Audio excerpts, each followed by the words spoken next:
Hello everyone, today we'll talk about Berserk. More importantly, the Berserk timeline, because everybody knows it's very complicated. So without further ado, let's start at the beginning, because that's where the story starts. You know, Miura could have been smart and started at the middle, but he decided to start at the beginning. Very conventional, there's nothing really special about it. You start at the start, you know?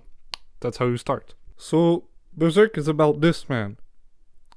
But at the beginning he's a bit younger. Still a bit younger. Yep, that's it. It starts with him like this. But then he grows up. And as he grows up, he meets his best friend that I'll call Griffin. He doesn't really get a name. But I call him Griffin. So Griffin, they form a very great bond together. They become very great friends, which is why they begin forming a sexual relationships between one another. It was only the natural step to progress their fabulous relationship, which is why they became gay. But the thing is, gay people can't have children, so they had to find a way to get a womb, which is why they became lesbians. And when they did that, they got plenty of children. And they decided to name their children the Band of the Hawk, because, well, they wanted every children to be treated equally, so they decided to give a name for every children, and no children in particular, which is why, anyway, they were destined to die, so it was okay. So they're called the Band of the Hawk. Now, the only problem with the Band of the Hawk is that, well, since there were two men, they only got, well, boy children. But then there was an anomaly in the Matrix, which is why a girl was born.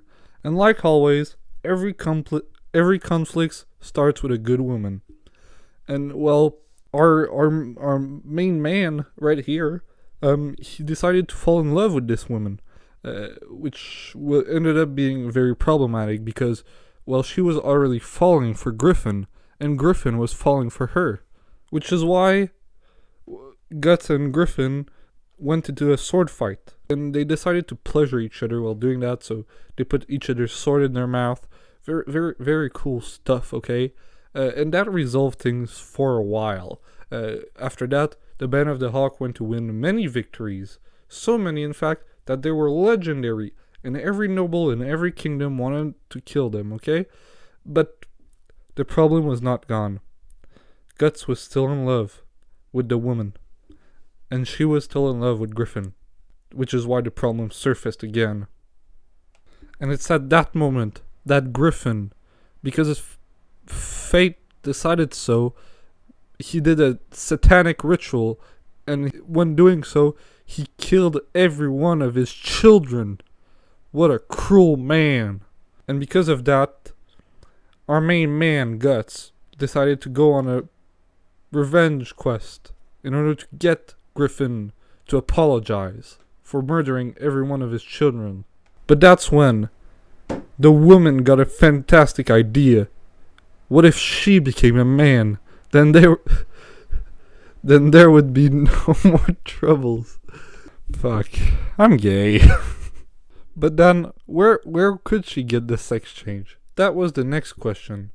And it's then that they heard about a fairyland not so long away from here. Although we don't know because Berserk doesn't have a map. But yeah, we can imagine that it was not too far away from where they were, or they wouldn't have made the travel, right? So yeah, they decided to go to the fairyland in order to gender swap the woman so that she could get a name and resolve this conflict between two lovers once and for all. But Griffin wouldn't agree. He had already made the satanic pact in order to win the woman. But he failed, because Guts was here, and he took the woman and decided and vowed to bring her to the fairyland so that she could become a man. Now, along their journey, they made very many companions, and well, Puck noticed that he was getting his boy band together again, and they were playing a lot of rock and roll back in the days, so he felt very good about it. For Guts, the journey was kind of normal. Nothing special happened. Guts got a power up. It made his sword bigger and his body bigger. classic stuff. Now, remember when I said that the Fairyland was supposed to be close? Well, it's been like 50 years and we've only just arrived, so a lot of people have been thinking that it might have not been so close after all. And yeah, that's where this story ends. I know it's a fairly short story, but what can I do? If Miura doesn't give us more of this masterpiece, I can't do anything for you. So yeah, that was Berserk Explained. I hope you guys enjoyed it. Yeah.